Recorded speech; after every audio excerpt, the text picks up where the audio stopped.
Hey guys, it's Jamie, and this is Friday Night Live, bringing you hot topics in recovery.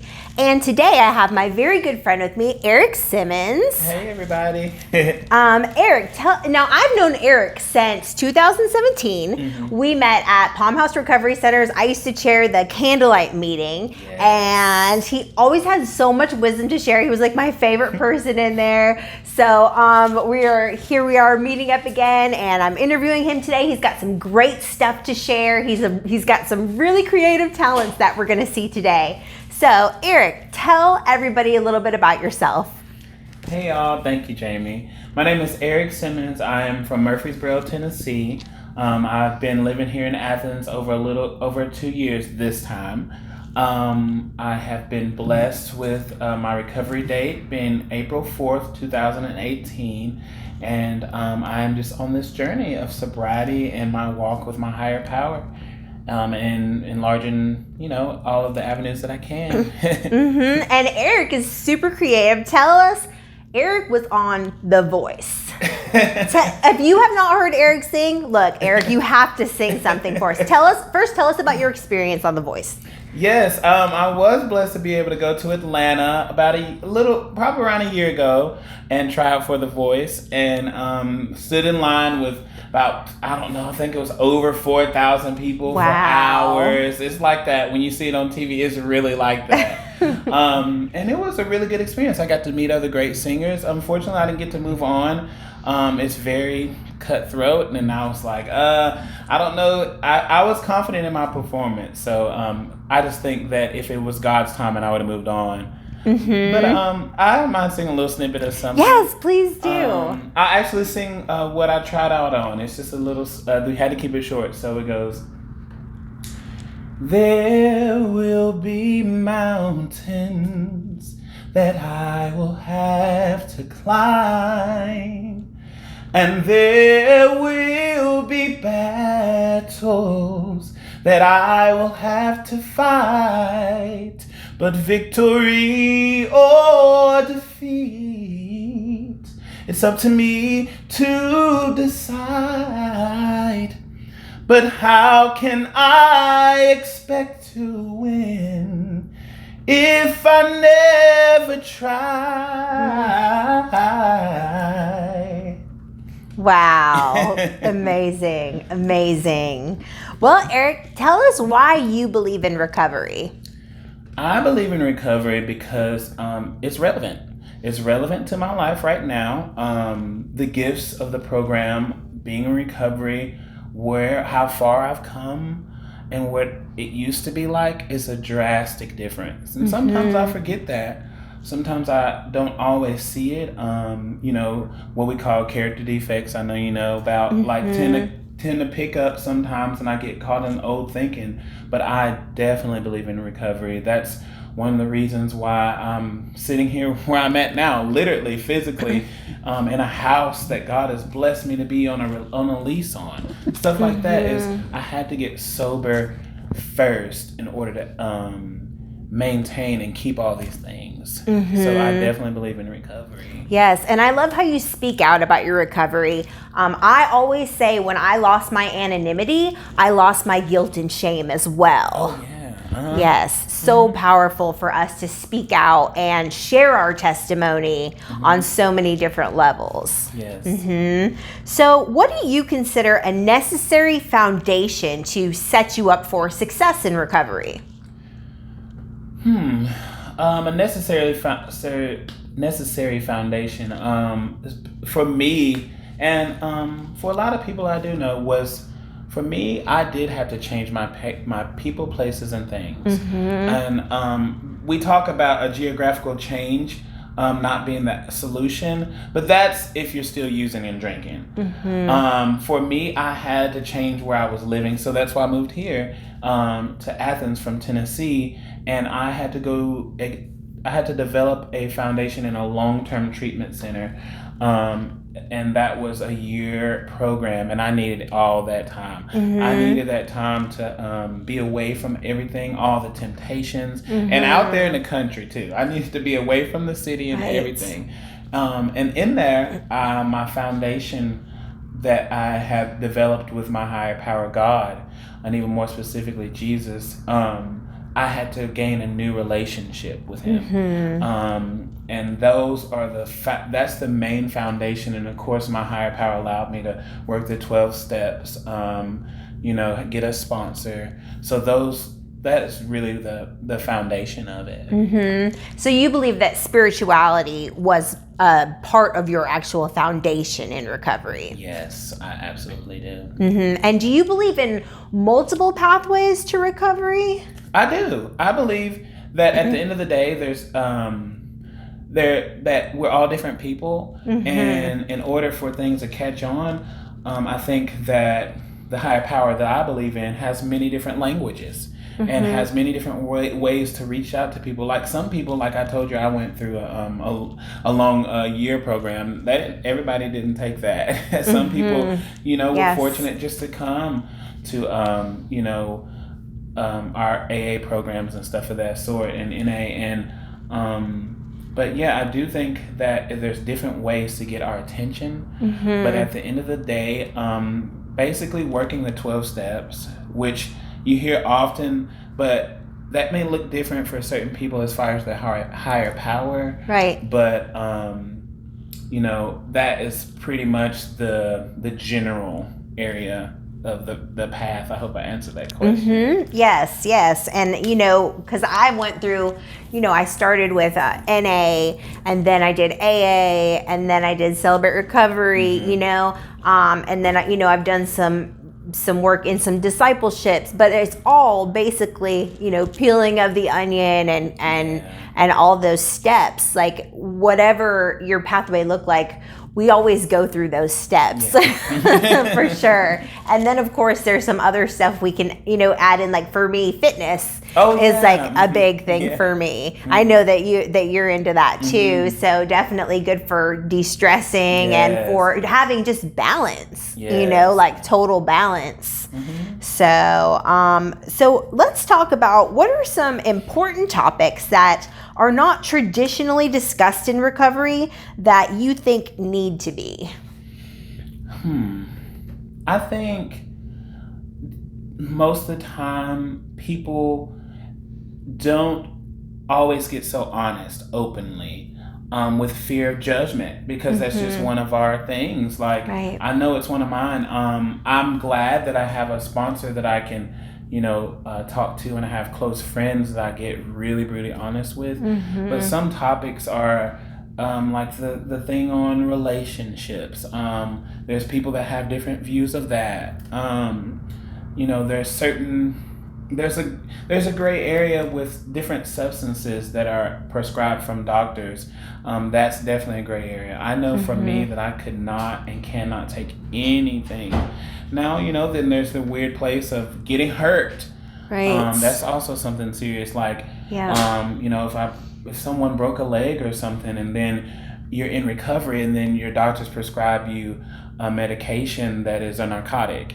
That's also a gray area. So things of that sort. And then also, I think it is addressed, but more so that you don't have to believe in Jesus Christ per se to get sober. That happens to be my higher power, but just because that's my higher power, I don't look at someone else whose higher power looks different. And I know that's addressed and we talk about it sometimes, but I just think that really needs to be, really put out there. As long as the higher power isn't me. Right. Absolutely. What did they say? Like your higher power could be the doorknob. As long as you're not running your life anymore, then you're good to go, right? Yes.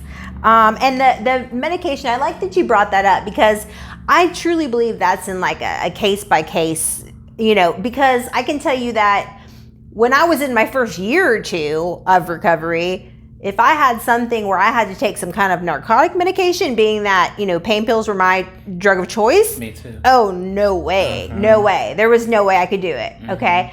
But having, I'll have 5 years this month, and it's like, I feel like I had a implant done, you know what I mean? And they gave me some stuff to knock me out. And it didn't do that same thing in my brain anymore. Right. You know what I mean? Where like before you get a little taste of it and it's on. Oh. It's on, you know what I mean? Yeah, wake that monster up, exactly. But as years go by, so it's definitely case by case for sure. And I have seen, circumstances where somebody got some medication in early, recovery and it took them out. So that's definitely something that times. Really? Okay. Yeah. So that's something that definitely needs to be talked about. And you touched on relationships. What are your thoughts about relationships in recovery? Oh my goodness. That is a dangerous place. I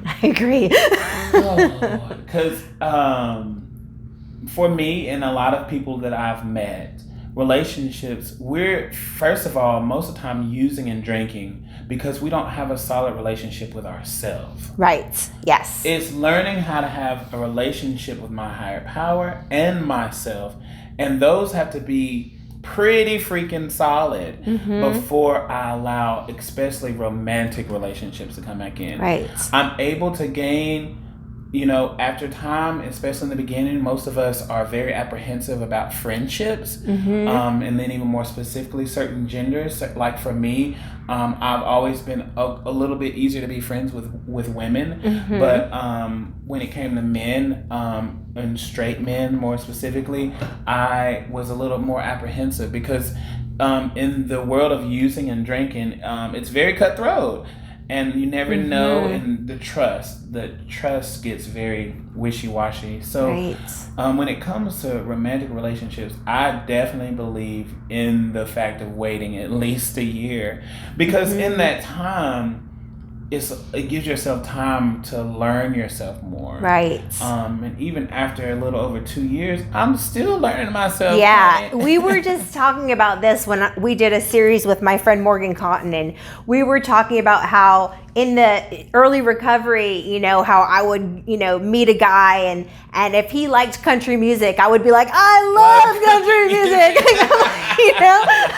Whatever he wanted me to be, that was me. I could be such a chameleon. I could turn into whatever, That's so true. Not so much the case these days. It took me until I think about 18 months when I was 18 months sober when I stepped back and was like, you know what, I'm not doing this. And of course the sponsor said, don't do it, don't get in relationships. And I was like, I can do this, because we always want to rebel against our sponsors. Oh my goodness.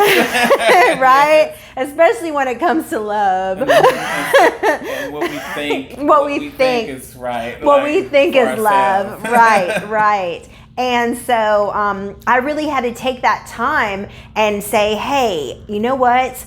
I'm going to take this time and pour into myself. And I took another 18 months and stayed completely single and just worked on myself and poured into myself. And it was so beneficial. And I think sometimes there's times where even later in recovery, we kind of have to take a step because we have to have boundaries, right? Yes. What do you think are some good boundaries that people in recovery can have if they're considering a relationship?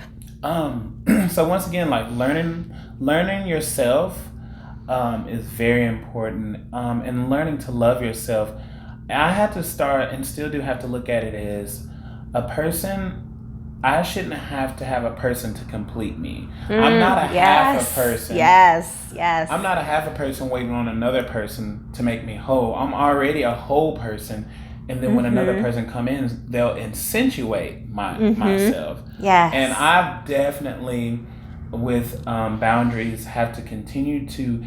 Another good thing is I'm a lot more picky now. Yes. And that's a good thing. Absolutely. Because used to, honey, anybody to come along and show me any type of attention, I just grabbed on him, and I can relate to you. I can relate to the fact that, oh, you like more rap music, so okay, even change my style, even change the way I dress and what I wear and don't wear. And so a boundary has to be set for what I'm not going to do, because for me, being in recovery, I tend to move that line so much of what I'm going to put up with. Yes. And it's a way to look at self and to know my self-worth. Yes, so important.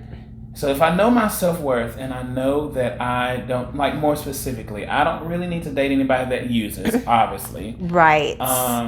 Things like that. And looking at how people treat us, because we teach people how to treat us. That's exactly right. So if we're going to put up with, the X, Y, and Z, we're telling them like, hey, it's okay for you to do this to me. Sure, I'm a doormat. Go right ahead, walk all over me.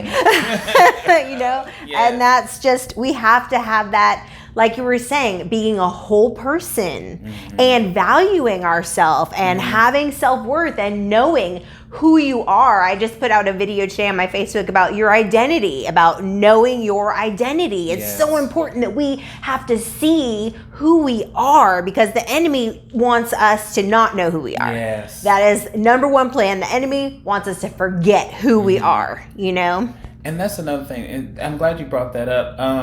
That when you asked me earlier about like relationships, like with my sexuality and being attracted to men, and you brought in the word the enemy in our identity. I just wanted to say something about that, because for me, especially being a Black gay man and having somewhat more feminine qualities that stand out more, I've definitely been through things where I've been targeted to the fact that I've been told that I couldn't be a Christian, I couldn't sing gospel like I do because of my sexual identity. And for me, I totally believe that that's one of the tricks of the enemy. Yes, absolutely. Come in and make us feel, regardless of your sexuality, color, or things that you do that are sins. Right. It doesn't disqualify any of us. And that's how I have to continue to look at and fight against the enemy when he comes against me and tells me that I'm not good enough and that I'm disqualified because of someone I'm attracted to. One thing that I had to learn is, and it goes along with boundaries, is where it's not this fact that I'm solely attracted to the same sex. It's the lifestyle and how I go about it. And like there's things like when we're talking about relationship, when you talk about things that I just won't put up, I have to be careful with promiscuity and stuff like that, for example. And so I hope that made sense. Absolutely. It goes along with knowing who you are and knowing your self-worth. Absolutely. People used to always make fun of me. They would say like, oh, don't even try to date Jamie unless you're in with the carpenter. That's what they would say to me. Because I'm I believe in the True Love Project. I believe in waiting. And not just because sex is a sin and we're going to beat you over the head with the Bible. Because I'll get crazy if I'm in a wrong place and sleep with somebody, right? I get codependent. I get obsessive. So bad. I gotta have those healthy boundaries. Yes. So it's not just about the sin factor. It's about my sanity and keeping my sobriety and God first, and making sure that people know that I am a prize to be won. I am not just anything you can get off the shelf at Walmart, right? That's right. Yes. So. That's right. And okay, so what advice would you give to a person who's considering recovery? I would say there's so many things, but I would say allowing yourself to be vulnerable, because for me, it was so hard to show my vulnerability when it came to how really weak I was when it comes to drugs and alcohol. And that's where I had to start. Like we were just talking about relationships. There's so many other areas that I had to let the veil down. Yes. Just let the veil down and be like, look, this is what's really going on. For me, I still practice it with my sponsor now, like complete honesty. And sometimes it's so embarrassing, the things that I go through and that I do still. But to not give up when it gets hard, because even more specifically, like even the physical element. This is just an example. I would get so physically sick, especially being an opiate addict. Like you can relate. Yes. I'd go 3 days right? And like, I'm gonna quit. But when that sickness hit in, honey, yes, I just would start all over. And there was times I was in treatment that it started to get hard. There's times now with my occupation that I'm not as very happy with my occupation at the time. I'm appreciative of it. But there's just times where I just feel like throwing in a towel. And I guess a good word of advice, I heard this said a long time ago when I was in treatment, one of the first times a while back, is to not give up before the miracle happens. Because usually the miracle is right around the corner when everything is just so like, about to explode. Yes. Absolutely. Absolutely. Well, thank you so much, Eric. Thank you. This is such a great interview. And check out my YouTube, guys. My YouTube is Jamie Tall, and I'm bringing you recovery-inspired hope. So go click subscribe. And next week, we have Adam from If I Motivation coming from Fort Myers, Florida. So we're so excited. We're doing a huge collab with him and ARC, Jeff Breedlove from Georgia Council on Substance Abuse, my friend Sunny over in Augusta. So we've got a ton of people coming. Eric, you should come too. It's going to be so fun. Oh my So God. we'll see you then. Bye, guys. This is Friday Night Live.